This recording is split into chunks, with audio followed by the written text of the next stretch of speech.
Que ces livres de la loi ne s'éloignent point de ta bouche, médite-le jour et nuit. Nous sommes très heureux de vous recevoir à ce nouveau numéro de Méditons simplement. Je suis Gloria Osongo Mamba. Je ne suis pas seule. Aujourd'hui, je présente avec le DG, le pasteur Kwek Trésor. Bonjour, pasteur. Bonjour, pasteur Gloria. Je suis très heureuse aujourd'hui de présenter avec vous. Pareillement, je suis très honorée aussi. Merci beaucoup. Alors, nous avons notre invité du jour, un invité spécial que nous allons bientôt vous faire découvrir. Il s'agit de Pasteur Junior. Bonjour, Pasteur Junior. Bonjour, Maman Gloria. Nous sommes très heureux de vous recevoir au milieu de nos... Merci, Pasteur. Bonjour, pasteur. Voilà, Pasteur. Est-ce que vous pouvez nous parler un peu de vous en 2 minutes? Nous voulons connaître c'est qui le Pasteur Junior, il est de quelle église, il travaille où? Ok, je suis le pasteur Junior, je travaille à temps plein à l'église Centre évangélique La Trinité. Yeah. Je suis marié d'une seule femme. Sans projet divorcé. Ah, ça. Et avec elle, nous avons un joli, un beau, un mignon bébé là. Vous Dans avez la un direct là. Yes. Nous avons encore le projet d'avoir le temps. Vous n'avez pas encore fini. Gloire à Dieu. C'est un peu ça, je travaille à temps plein à l'église. Ok. Et avec le pasteur que je salue, le pasteur, le révérend Barthélemy Massoir. Bonjour, Pasteur. Bonjour, merci beaucoup, Pasteur. Alors, nous vous revenons dans quelques minutes afin de pouvoir méditer ensemble, mais déjà, alors nous voulons vous demander de sortir vos cahiers, vos calepins, vos stylos, surtout la Bible. Prenez le temps de prier et ensuite nous allons nous lancer dans la méditation de la parole. À tout de suite.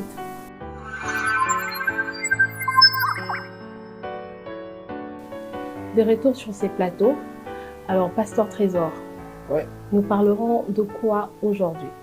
Oui, pasteur Gloria. Donc, ce soir, nous allons méditer sur Actes chapitre 16, du 16e au 23e verset.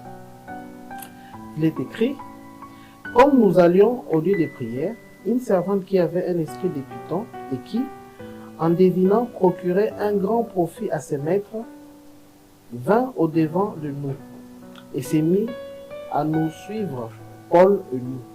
Elle criait: ces hommes sont des serviteurs de Dieu très haut, et ils annoncent la voie du salut. Elle fit cela pendant plusieurs jours. Paul, fatigué, se retourna et dit à l'esprit: je t'ordonne, au nom de Jésus-Christ, de sortir d'elle. Et il sortit à l'heure même. Les maîtres de la servante, voyant disparaître l'espoir de leur gain, se saisirent de Paul et Silas et les traînèrent sur la place publique devant les magistrats. Ils les présentèrent aux prêteurs en disant: ces hommes troublent notre vie. Ce sont des Juifs qui annoncent des coutumes qui ne nous est permis ni de recevoir ni de suivre à nous qui sommes romains. La foule se souleva aussi contre eux, et les prêteurs, ayant fait arracher leurs vêtements, ordonnèrent qu'on les bâtît des verges. Après qu'on les eut chargés des coups, ils les jetèrent en prison en recommandant aux geôliers de les garder sûrement. Waouh, en recommandant aux geôliers de les garder sûrement. Quelle précision. Vraiment. Mais pasteur, moi je voudrais quand même savoir, Pasteur Junior, de qui et de quoi parle-t-on dans ces textes? Merci beaucoup, Maman Gloria. Il y a 4 personnages lorsque nous lisons ces textes, ces histoires que le pasteur vient de lire. Premièrement, on voit Paul. Oui. Paul, c'est apôtre missionnaire, ancien persécuteur et devenu serviteur de Dieu. Donc, résumé l'histoire de Paul. On voit Silas, compagnon de mission de Paul. Et on voit aussi la jeune esclave possédée. Oui. Au-delà de ça, on voit aussi le maître de l'esclave, de la jeune fille. Et 4, on voit le magistrat et pourquoi pas la foule aussi. Exactement, oui. Ce sont les personnages que nous retrouvons dans le texte. Ok. On parle aussi des Silas. Bien qu'on cite son nom seulement. Oui. Ah oui, pasteur. Et vous avez quelque chose à rajouter, pasteur? À part Silas, bien sûr. Bon, je ne sais pas s'il faut les dire aussi. On parle aussi de l'esprit de Python. Ouais. On parle aussi de l'esprit de Python. Esprit de Python, oui. Ok. Et Pasteur Junior, par rapport à cette question, vous avez quelque chose à rajouter? Merci, maman. Yes. Le texte nous parle de la confrontation de puissance, Ok. de l'esprit, si je peux dire. Mhm. On voit de gens, un groupe de gens qui s'éjouissaient, qui gagnaient l'argent, hein, qui le mal régnait, des gens qui utilisaient le mal. Mhm. Je ne sais pas si ces gens-là savaient qu'il y avait un esprit, cet esprit était un mauvais. Mhm. Je ne sais pas. Mais Je crois bien. certainement, ils ont eu à comprendre Oui. que c'était un mauvais esprit quand la vérité, quand le vrai esprit est venu, quand Paul et Silas ont apparu. Mhm. Un peu. Mais le texte nous montre nous enseigne que le mal a une fin. Yes. Oui. Donc le mal peut régner, le mal peut prendre le dessus apparemment, Mhm. mais le mal a une fin. Yes. Et la fin du mal, c'est lorsque la vraie vérité, la Mhm. vérité de l'évangile Oui. apparaît. Yes. Ah, gloire à Dieu. Mais aussi, un petit point. Paul fait taire la femme en disant qu'au nom de Jésus, l'esprit des Pythons, arrête-toi. Donc je vais rajouter à ce que le pasteur Junior vient de dire, le mal a une fin au nom de Jésus. C'est-à-dire le mal n'a pas seulement de fin parce qu'il faut mettre fin, Exactement. mais la fin du mal arrive lorsque tu associes la présence de Jésus, lorsque tu associes le nom de Jésus. Exactement. Donc, dans ta vie, s'il y avait un moment où il y avait les mal, associe le nom de Jésus, c'est alors que ce mal-là, les règnes de ce mal, prendra fin Exactement. dans ta vie. Alléluia. Par là, comment je comprends aussi que Mhm. le mal ne quitte pas une personne parce qu'il a traîné. Ok. Non. Un peu. Si vous lisez Marc chapitre, je peux m'appuyer sur un texte. Si on lit Marc chapitre 3 ou même Luc chapitre 11, il dit que lorsqu'un homme fort Yeah. garde une maison, tout ce qu'il possède est en sûreté. Mhm. Et cet homme-là quitte la maison lorsque le plus fort arrive. Yes. Un peu. Ça Exactement. veut dire que si quelqu'un est possédé par un esprit, on ne peut même pas dire qu'avec le temps, sa vie va changer. Non, le temps ne change pas tout. Voilà. La confrontation des esprits Mhm. peut délier et peut changer la vie d'une personne. C'est-à-dire qu'il y a des choses, on dira que le temps peut changer. J'entends les gens le dire, hein, certaines personnes en disant que moi, non, puis ça là, les choses vont changer. Non. Le mal prend fin lorsque la vérité, c'est-à-dire que le ténèbre quitte une vie lorsque la lumière apparaît. Exactement. C'est un Exactement. peu ce que je peux ajouter. Waouh, pasteur, vous avez quelque chose à rajouter là-dessus? Moi, par contre, c'est quelque chose quand même qui m'impressionne, c'est comment Paul a-t-il su que c'était l'esprit de Python? Comment cet esprit de discernement? Oui. C'est quand même très poussé parce que ce qu'elle disait, on pourrait s'emballer. Hein. Oui, elle ne disait pas quelque chose de mal. Et puis c'était vrai ce qu'elle disait. C'était vrai ce qu'elle disait. Et puis, c'est comme si elle évangélisait, elle poussait les gens à suivre Paul. Exactement. Mais comment Paul a-t-il pu détecter le mal dans ce qu'elle disait, les bien? C'est quelque chose quand même qui est impressionnant. Je pense quand même que, pas seulement nous, les hommes des dieux, mais je pense aussi que tout chrétien, parmi les dons qu'il doit demander, il doit quand même demander à Dieu de donner des dons. Très important.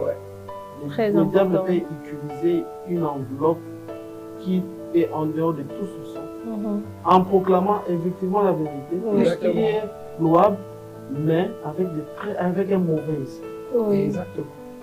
Wow. Mais Pierre dira la même chose aussi. Vous savez, Pierre, il avait dit la bonne chose pour Jésus. Jésus annonce sa mort. Oui. Pierre dit que même ton père, même le Père qui est dans le ciel ne va pas permettre de telles choses. C'était une bonne chose. Mais Jésus dit qu'arrière de moi, Satan. Ça veut dire que c'est une vérité importante que l'Église doit connaître. Ne pas se laisser emballer par les bonnes choses. Pourtant, c'est ce qui arrive depuis un moment. Exactement. Exactement. La source de cette bande, la source de tout ce qu'on libère comme vérité est aussi importante. Je pense que c'est aussi une vérité que il y a tant de gens qui se posent des questions. Je fais une parenthèse. Hein. Peut-être ça peut faire un débat. Dans le sens que, est-ce que écouter telle musique, faire telle chose, est-ce c'est mauvais? Bon, en fait, ça peut être de bonnes choses. La personne peut dire de bonnes choses, mais la source. C'est comme si ce n'est pas seulement ce qu'on dit, ce que Paul veut nous enseigner. Si ce n'est pas parce qu'on dit quelque chose de bien que ça véhicule un esprit positif. Nécessairement, oui. Donc, un esprit négatif avec l'intention de détruire peut sortir avec des bonnes paroles. Exactement. Vous savez, un jour, mon pasteur m'a dit, il me disait, Junior, tu sais, si Dieu te dit que tu mourras demain, et si le diable te dit ne mourras pas, tu ne mourras pas, accepte de mourir.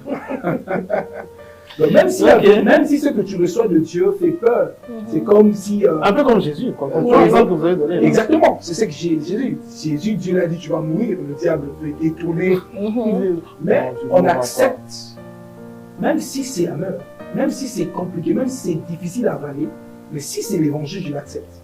Même si c'est que le diable me présente, comme ce qu'il a dit à Ève au commencement. Dieu sait que le jour où vous en mangerez de ces fruits, vous devenez comme... Ça peut être la bonne chose, mais c'est un mensonge.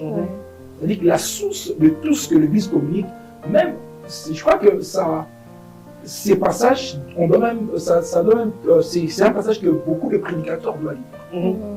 Un peu. Parce que toute vérité, si ça vient pas, si ça part comme source, le Saint-Esprit, on ne peut pas libérer ça. Wow. Donc, si je comprends bien, nous avons besoin de tirer toute vérité. Le Saint-Esprit doit être la source de toutes nos révélations. Et les enfants de Dieu ont besoin nécessairement de l'esprit du discernement. De l'esprit de discernement. Pour détecter que cette parole-là vient de Dieu. C'est ça que même le chrétien de Béret faisait, non? Dans Actes chapitre 17. Lui, après avoir écouté la parole de Dieu, il rentrait, il sondait les Écritures pour savoir si c'est que les enseignés étaient vrais. Mais aujourd'hui, les enfants des dieux ne sont plus les Écritures, c'est justement ça le problème. C'est ça le problème. Bien aimés dans le Seigneur. Voilà. Mais curieusement, nous avons quand même la facilité que nos parents n'avaient pas autrefois. Nous avons des téléphones, tout le monde a les téléphones Android. Il y a des versions de la Bible dans nos téléphones. Mais nous, étant chrétiens, vous verrez, quelqu'un passe plus du temps dans les réseaux sociaux que dans la Bible. Alors que vous avez la Bible aujourd'hui à votre portée. Donc ça, vraiment, j'aimerais quand même interpeller quelqu'un de là où tu es. Passe 30 minutes, je ne sais pas, dans tes réseaux, parce qu'on ne va pas t'interdire de cela, mais passe aussi 15 minutes ou 30 minutes aussi en lisant la Bible. Quand même 1 heure, même 2 heures. Pourquoi pas toute la journée? Voilà, c'est quelque chose de bénéfique. Au contraire, vous bénéficiez de quelque chose de particulier en passant votre temps dans les réseaux sociaux. Exactement. Et, mais pour notre deuxième question, pasteur, j'aimerais quand même... Existe-t-il un exemple à suivre ou à ne pas suivre dans ces textes? Bon, il y en a plusieurs. Hein? Oui, 2 chez vous, et puis je prends 2 du côté du pasteur. Des exemples à suivre. Exemple à suivre, je vais quand même le noter ici. Paul agit avec un esprit spirituel par le Père. Et quel exemple? On dit qu'il a libéré une personne esclave sans craindre les conséquences humaines. Ça veut dire que l'exemple à suivre, ça veut dire agir, libérer la vérité sans crainte. C'est-à-dire que ce qui est vrai, peu importe les conséquences. Aujourd'hui, il y a beaucoup d'expériences avec Dieu qu'on vit plus ces derniers temps parce qu'il y a un esprit de peur. On a peur des conséquences. Aujourd'hui, je vois quelqu'un qui, je vois quelqu'un un chrétien, qui travaille, son chef lui dit clairement que si tu fais ça, si tu ne fais pas ça, tu vas perdre ton travail. Et la personne se présente devant et dit que si je fais ça, c'est que le chef me demande. Ça contredit ce que la parole de Dieu dit. Par crainte de perdre son travail, il accepte de le faire. Mais si on pose la question à Mardoché, Mardoché ne dira pas ça. Mardoché, il refusait de fléchir devant Aman, non pas parce que quand on disait à Mardoché, pourquoi tu ne fais pas? Il ne trouvait pas d'autre raison. Il disait, je ne le fais pas parce que je suis juif. C'est-à-dire, on n'a pas d'autre raison quand on nous demande s'il faut libérer la vérité. Pourquoi tu te comportes ainsi? Je suis chrétien. Tout simplement. Pourquoi toi tu ne mens pas? Je suis chrétien. Si mon chef me demande telle chose, je dis, moi je ne le fais pas. Parce que c'est contre ma confession, la parole de Dieu. La parole de Dieu. Un peu comme les compagnons de Daniel. Exactement. Shadrach, Meshach, Abednego. Ils ont envie de manger de nourriture un peu parce que justement, ils sont venus. Exactement. Ils ne peuvent pas manger ça. Il y a de réalités compliquées. Une fois qu'on lit, tu as l'impression de dire des blocs et tu est-ce que tu as la Bible? On ne soumet pas à la tentation. Je me mets un peu dans la peau de ces 3 jeunes. Ils étaient jeunes. Ils étaient jeunes, bien sûr. Sûrement quand ils disaient que ô roi, vis éternellement, notre Dieu est capable. Ils pensaient qu'ils n'allaient pas entrer dans le feu et Dieu va leur... Non, ils n'y pensaient pas. Ils ne pensaient même pas. du tout. Et ils sont surpris, ils s'y dirigent tout droit et Dieu ne dit rien. Oui. Pire encore, il dit, même si notre Dieu ne nous délivre pas dans le feu, Ça, j'aime. on ne va pas... On ne va pas. C'est procéder devant la C'est procéder devant la statue. Jamais on ne fera pas ça. En fait, mettons-nous un peu à la place de leur famille. Mhm. Tu vois, Shadrach, Meshach, ouf, comme un gardien. Ouais. Et ça, Si, vous c'est ça. allez confesser le miette. On ne le fait pas. Oui. Vous savez, il y a de belles expériences avec Dieu. Mhm. Si on veut vivre ça, c'est Oui. pas hors du feu. Mhm. Des fois, Dieu t'attend dans le feu, Ouais. mais toi, tu veux voir Dieu. Vous savez, c'était la première fois de voir une catégorie de personnes qui peuvent vivre. Ouais. Parce que Dieu ne les a pas sauvés seulement. Mhm. Donc, Dieu les a permis d'abord de vivre un peu. Yes. Franchement, Parce que le roi les a vus, il a même posé la question, vous savez, il était combien de personnes? Il voyait des gens en train de vivre calmement, comme s'ils n'étaient pas dans le feu. Dans le feu, oui. Voilà un peu. Il a de belles expériences, c'est lorsqu'on prend le risque. Peu importe ce que je veux vivre, mais je m'accroche à l'évangile. Je peux m'adresser quand même à des personnes qui me suivent. Yes. Mes frères et sœurs, ne prenez le risque avec le Seigneur. N'hésitez pas d'obéir à la parole de Dieu, peu importe les conséquences. Ouais. Mais faisons comme Paul et Silas, libérons la parole de Dieu, Ouais. peu importe les conséquences, Dieu finira toujours par nous sauver. Yes, alléluia. Peu importe les conséquences, Dieu finira toujours par nous sauver. Le plus important, c'est de s'assurer de la présence de Dieu qui nous accompagne. Pasteur, vous avez une idée, une pensée à rajouter par rapport aux exemples à suivre? oui, l'exemple à suivre, c'est ne jamais être victime de flatterie. Ok. Ça, je vois ça chez Paul. Paul n'a pas besoin... En fait, la flatterie, apparemment, ne lui dit rien. Ouais. Mhm. On le flatte, on lui parle, mais ça ne lui dit rien. Au contraire, il est tellement lucide pour détecter même les mal dans les bonnes choses qu'on fait. Dans le- Yes. Wow. Et ça, franchement, c'est un exemple. Formidable. Mhm. Aujourd'hui, les chrétiens d'aujourd'hui, je ne sais pas d'où est-ce que tu me suis. Beaucoup de chrétiens aujourd'hui, ils cherchent à aller vers un prophète. Je n'ai aucun problème avec les prophètes. Mhm. Ils cherchent à aller vers un prophète parce qu'il s'attend à ce qu'on lui dise des bonnes choses à son sujet. Mhm. Et certains prophètes, même quand ils n'ont pas de message, malheureusement, ils se mettent à dire des choses par expérience. Hein, parce qu'il veut avoir l'approbation de la personne, il veut recevoir quelque chose, un présent de la personne, et il dit des choses. Ou même s'il voit des mauvaises choses, il ne présente que les bonnes choses, ou les bonnes choses que le Seigneur lui montre de cette personne, sans pour autant réprimer. Yes. Et le chrétien doit être au-dessus de ça. Yes. Ouais. Et pour être au-dessus de flatterie, il ne faut pas plus vivre dans la peur. Exactement. Souvent, la peur nous paralyse. La peur nous empêche de faire la volonté de Dieu. Exactement. La peur nous empêche de prendre les bonnes décisions. Et pour nous, et pour les personnes qui nous entourent.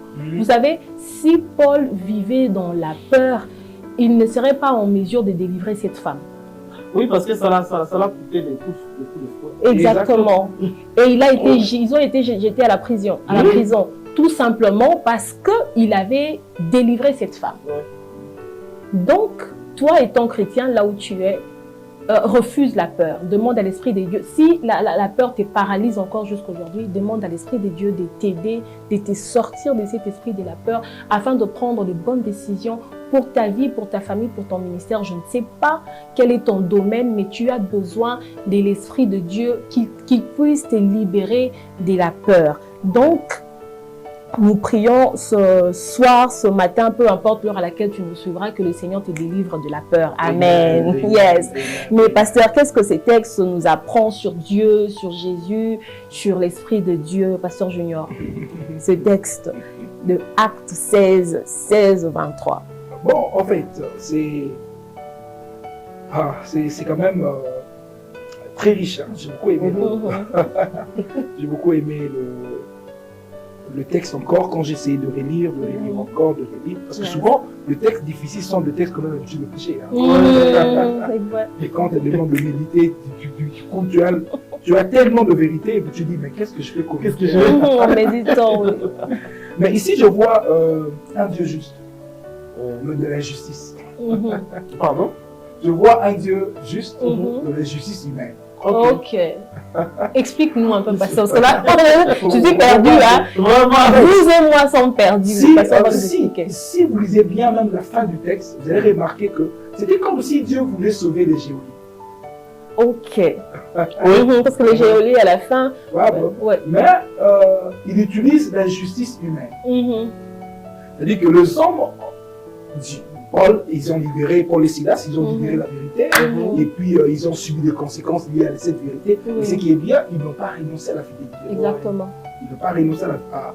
Et puis, je me mets maintenant, si moi j'étais Paul, Mhm.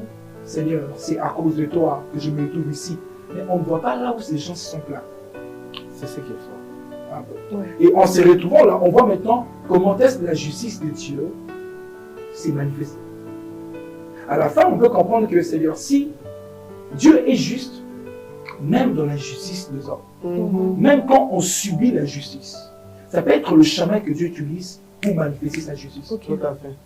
Ici, je vois Dieu comme juste et Mhm. très attentif. Ça veut dire que le Dieu qui ne se met pas à côté de mon Paul et Silas, bon Bunda, Mhm. Non. Mhm. Oui. le Dieu qui nous accompagne toujours, il est très attentif et il est juste, même quand les hommes nous fait subir leur injustice, Mhm. mais lui, il peut transformer cela à sa justice. Oui. Non. Et quand je ne sais pas si le pasteur a autre chose à dire, si je allez-y, peux. allez-y. Ok. Concernant, vous avez parlé de ce qui nous enseigne sur Jésus, je Ouais. vois d'abord comment Dieu comme un Dieu juste. Mhm. Et sur Jésus, je vois le nom. Yes. Il m'a déjà dévancé des choses. Mhm. On voit c'est que Paul et Silas, ils ont chassé l'esprit depuis tant. Au nom de Jésus. Ça, on voit l'autorité suprême Alléluia. Ouais. du nom de Jésus. Mhm. Qu'on n'a pas d'autre formule. Mhm. Donc, si on veut délivrer les gens de leur esclavagisme, Ouais. utilisons l'autorité du nom de Jésus. Yes. Amen. C'est-à-dire, il n'y a pas d'eau, il n'y a pas de bougie, il n'y a pas de grille qu'il faut ajouter. Le nom de Jésus est suffisant. Suffit Tout amplement. simplement. Capable de délivrer toute personne liée, même si tu es lié, toi qui me suis, Mhm. même si tu es lié d'un esprit impur, Oui. je ne sais pas quel esprit, mais le nom de Jésus a le pouvoir, l'autorité suffisante pour vous délivrer. Mhm. Et parlant c'est que le Saint-Esprit nous enseigne, ici on voit ce que le pasteur Trésor a dit, qu'on voit l'esprit de discernement, qui Ouais. n'est pas mentionné, mais on voit quand même les gens qui peuvent voir un mauvais esprit, mais dans la Derrière, vérité. exactement. Ouais, c'est quand même troublant. Hein? Ouais. On va solo, on dit, mais non, ça c'est pas Dieu. Ouais, ça On peut c'est dire autre chose. que d'ailleurs, il est en train même de nous encourager dans ce qu'on fait. Non, Dieu n'est pas dans ça. Exactement. Waouh, waouh. Exactement. Gloire à Ouais. Dieu. Donc de manière simple, nous avons un Dieu juste. Juste, Nous avons le nom de Jésus le nom, qui est l'autorité puissant. puissant et Esprit un de esprit Dieu. qui nous révèle, qui nous rend capable de discerner le bon et le mauvais esprit. Tout simplement. N'est-ce pas que c'est simple? Franchement. Pasteur Trésor, avez-vous quelque chose à rajouter? Non, je crois que le pasteur a tout dit. Mhm. Donc, quand il parle de l'esprit, donc on parle du Saint-Esprit dedans. Oui. Donc, celui qui est dans l'esprit de discernement. Exactement. On parle de Jésus parce que c'est Jésus qui libère la La puissance, oui. Et puis, c'est vrai, bon, Dieu le Père, il est là. Il est là. Yes. Il est là. Et franchement, ce qui est très, très intéressant avec ces versets, c'est que l'on se voit que la foi de ces hommes, c'est-à-dire Paul et Silas, est très différente de celle que nous avons aujourd'hui. Nous avons une foi qui n'est pas préparée à la persécution. Ok. Et ils ont une foi qui considère que la persécution peut être un moyen que Dieu peut utiliser pour atteindre ses objectifs. Exactement. Ok. C'est Déjà, ce parce qui nous donne la qu'en capacité. continuant ce que vous dites, j'aimerais déjà préciser que nous sommes dans quelle vérité vous a le plus touché dans ces textes. Ok. Voilà, donc continuez ce que je disais parce que... Oui. Donc, on se voit Paul et Silas agir au nom de Jésus, Oui. être persécutés, mais bizarrement, ce qui est vraiment bizarre, c'est que eux, ils ne se plaignent pas de la persécution, Mhm. mais ils s'attendent de quelque chose de la part de Dieu après la persécution. Oui. Et ils vivent ça. Oui. Alors, vous savez, pasteur, c'est vrai que nous avons donné la portion de la Bible, nous avons lu sur Acte 16, verset 16 au verset 23. Mais je nous demanderai aussi de lire du premier verset jusqu'au dernier verset. C'est très important, voilà, ça permet d'avoir toute la pensée.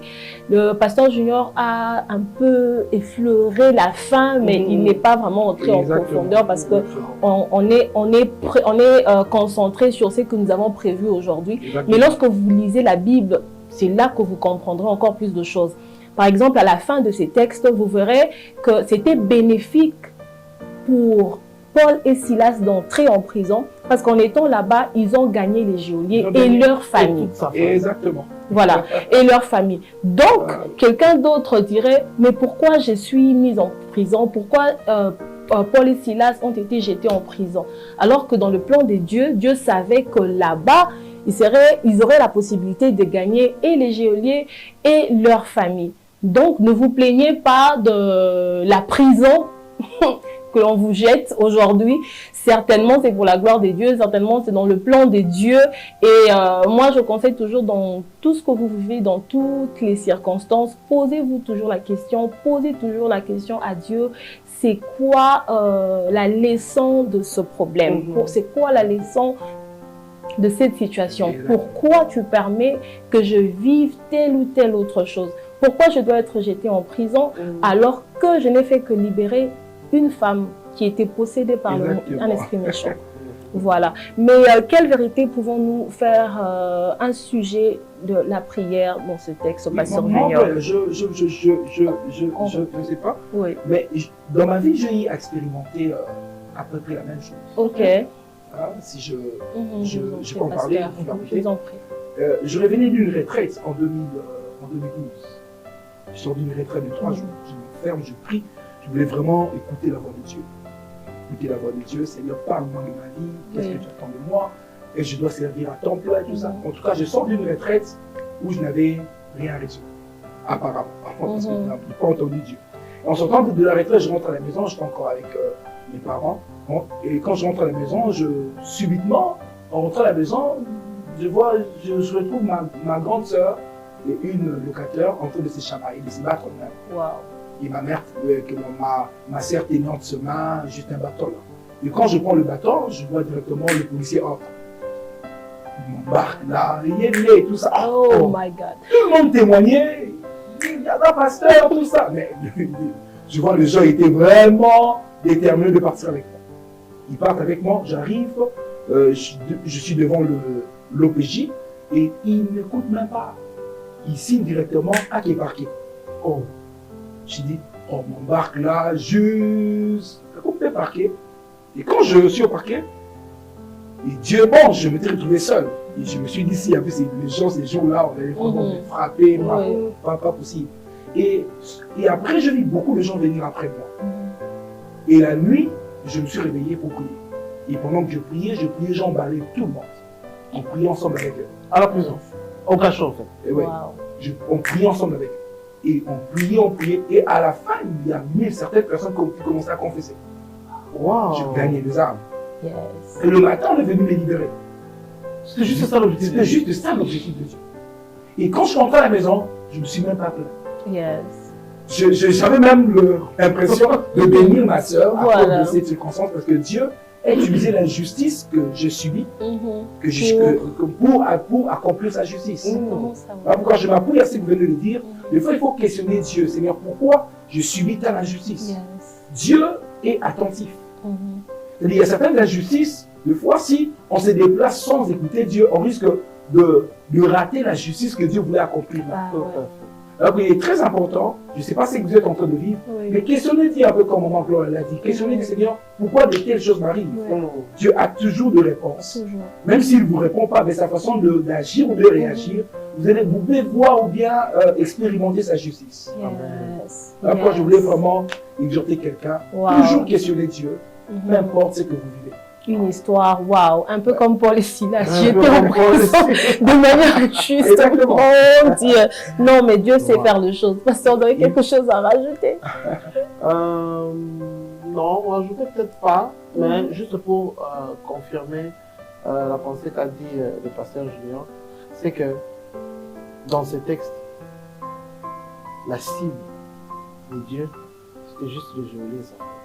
Oui. Exactement. Tout ça, c'était juste une enveloppe qu'il a utilisée Mhm. pour atteindre les geôler les enfants. C'est comme si, Wow. même pour Dieu, les personnes qu'ils étaient entrés, pour qu'ils étaient en train d'annoncer les saluts, n'étaient pas la cible que Dieu avait donnée. Exactement. Dieu trouvait une autre terre plus fertile que Yes. là où ils étaient. Oui. Et Exactement. il les a conduits par des circonstances bizarres, Mhm. mais qui malheureusement apportaient des fruits à la fin. Exactement. Yes. Ah oui. Wow. Vous savez, dans le texte, on voit Dieu, le Père, Oui. souverain. Mhm. On voit Jésus ayant l'autorité de nous délivrer. Yes. Et on voit le Saint-Esprit qui est présent dans le peuple. Mhm. Toujours. Ça veut dire que Dieu est Présent. souverain. Ça veut dire qu'il contrôle tout. Il contrôle tout. Il permet tout. Il peut, je peux le dire comme ça, il peut permettre le mal pour en tirer le bien. Exactement. Et Jésus qui nous montre qu'ayant reçu l'autorité, il nous délivrait. Et le Saint-Esprit qui est toujours présent. Et Oui. peu importe qu'on traverse le monde difficile, il est là présent. Il nous donne le courage. Amen. Et il nous révèle aussi, dans l'esprit de discernement, Mhm. afin de comprendre qui sont devant nous. Wow. L'Esprit de Dieu nous donne toujours les discernements afin de comprendre qui sont devant nous.